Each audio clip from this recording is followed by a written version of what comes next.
Hello students, this video is in continuation with my previous video on general characters of pteridophytes, where I explained to you vegetative structure and characters of the pteridophytes.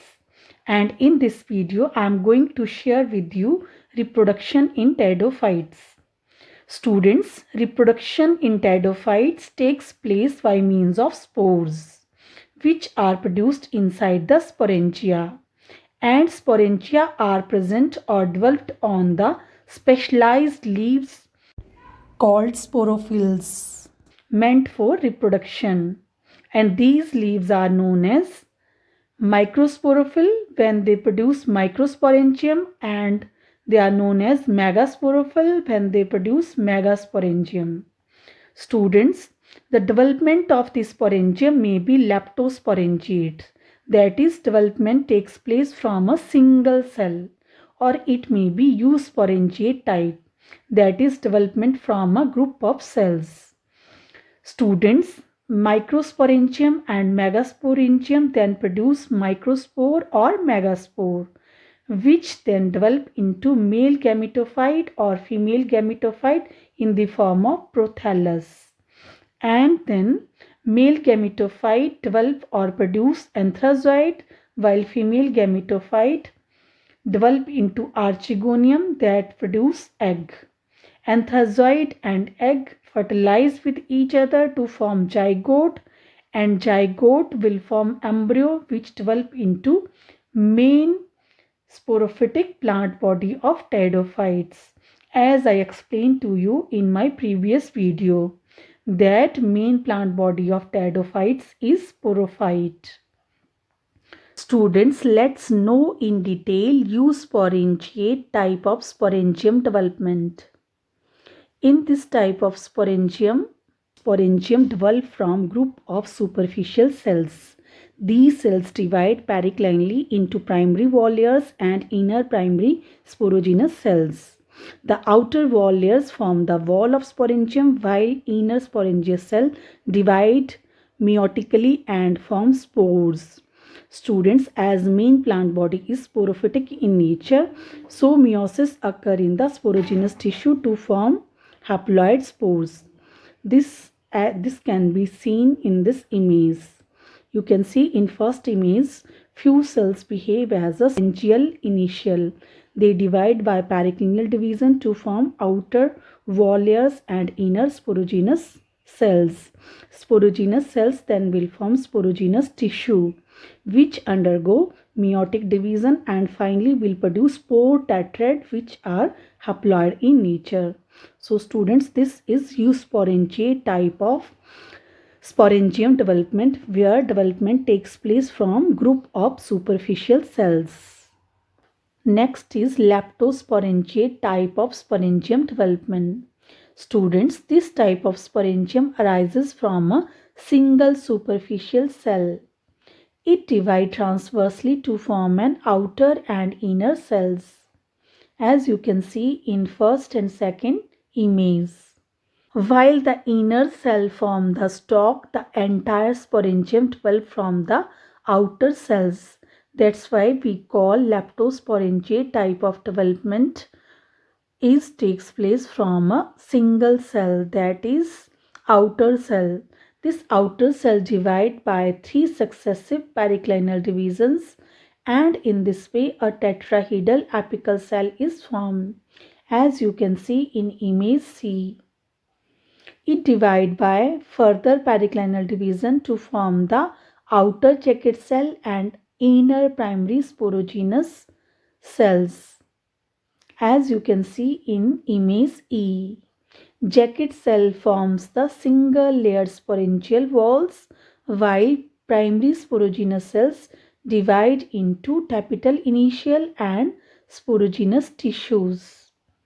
You can see in image F that a mature sporangium will have outermost sporangial walls, then tapetum and innermost sporangial cells, which differentiate to form sporangial tissues, and by meiotic division they will form haploid spores.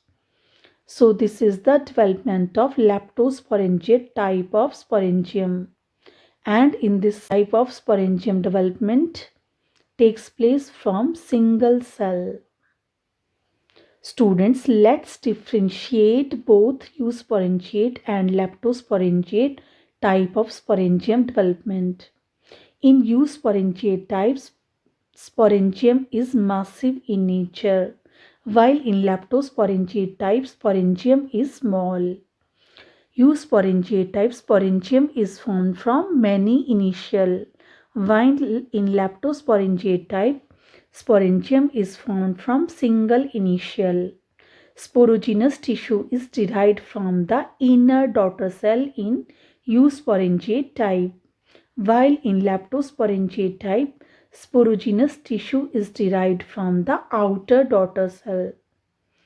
Wall is several cell thick in eusporangiate type, while in leptosporangiate type, wall is only one cell thick. Example of eusporangiate type of sporangium development are Lycopodium, Slegionella and Equisetum, while leptosporangiate type of development takes place in Pteris, Polypodium and Marsilea. Next is sporangia. Students, sporangia may be born either on stem or leaves. On the stem, they may be terminal as in Rhynia, or they are lateral in Lycopodium. On the leaves, when sporangium develop, they are known as sporophylls. They may be ventral or marginal. And ventral and marginal types are present in Pteris or Adiantum, while the dorsal type is present in the Polypodiaceae. In Equisetum, the sporangia are worn on special structure called sporangiophores, which constitute a cone, while in Marsilea, Azolla, Salvinia, they are produced in the sporocarps. Students, as I explained to you, in aquatic ferns, that may be Salvinia, Marsilea or Azolla, sporangia are present within the specialized structure called as the sporocarps. You can see sporocarp of Marsilea and Salvinia. Students, pteridophytes may be homosporous or heterosporous. Homosporous type of ferns are Lycopodium and Pteris, while heterosporous ferns are Slegionella, Marsilea, Azolla and Salvinia. Students, you can see in these images megasporangium as well as microsporangium. As you can see that megasporangium will bear megaspore and it will produce over the megasporophyll, while the microsporangium are developed on the microsporophyll and they produce microspore.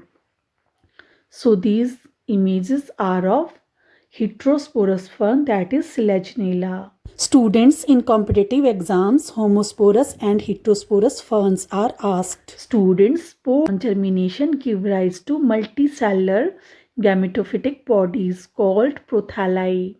Singular means prothallus. In homosporous pteridophytes, prothalli are monoecious, while in heterosporous species, prothalli are always dioecious. Means both male and female are present on the separate prothallus. Microspores or germination give rise to male prothalli and megaspore to the female prothallus. Antheridia and Archegonia are developed on the prothallus.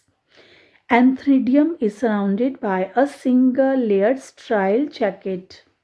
Student, this is the image or life cycle of the Equisetum, that is a homosporous fern, and you can see that main plant body is sporophyte and the specialized structure meant for reproduction is known as strobili or the fertile shoot.